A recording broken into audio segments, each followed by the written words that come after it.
Hey, as you can see from the sign in the background, I'm at the Val Cruz Elementary School up in the mountains of western North Carolina. I spent a lot of time up here, as a lot of you who follow my website and listen to my radio show know, kind of my second home. I went to the University of North Carolina, got a place up in Linville, which is close to Boone, Appalachian State University. In fact, on my radio show last week, I had the chancellor of Appalachian State University on the show. We did it from the university, did it live from the university. And I like to come up here every 4 or 5 weeks and spend some time up in the mountains, see the leaves change this time of year, play a little golf, and enjoy myself.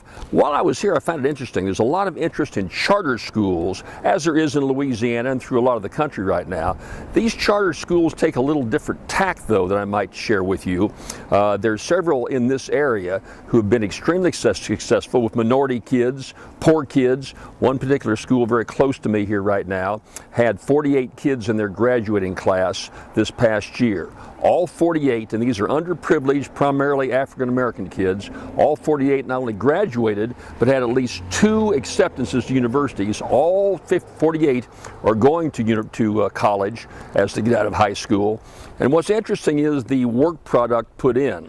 At this particular charter school, these people kids go to school until 5:30 in the afternoon, 2 hours mandatory homework 5 days a week. Every other Saturday they go to school, and they go for an extra month in the summertime. And the attitude of the principal is here that he takes that Malcolm Caldwell philosophy that's in that great book Outliers. If you've not read it, I'd really urge you to do so.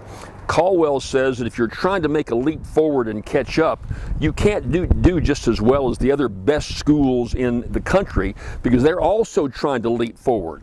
You've got to do better than them. You can't go to school 182 days out of the year like most of the kids in this country go. You've got to go 230 days out of the year like the Chinese and like the Indian kids do if you want to catch up, if you want to be competitive. I'm not sure that a lot of parents want to do that. They want a little bit more freedom for their kids, and I understand that. I'm a product of having that more freedom. But we're in a question now of whether we want to be overtaken by a lot of countries in this world and what the quality of life is going to be for our kids.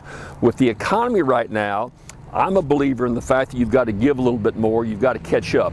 I don't think it's going to be the end of the world for my grandkids and for your kids to go to school a little longer each day and to also go a little longer in the summer. I think in the long run, they're going to be much more competitive, get a better job, and attain a lifestyle that you and I have always hoped to obtain. So I share that with you because down where I live, I know one school district, several are looking at the idea of only going to school 4 days a week to save a little money. Well, we're going to school 4 days a week in some areas.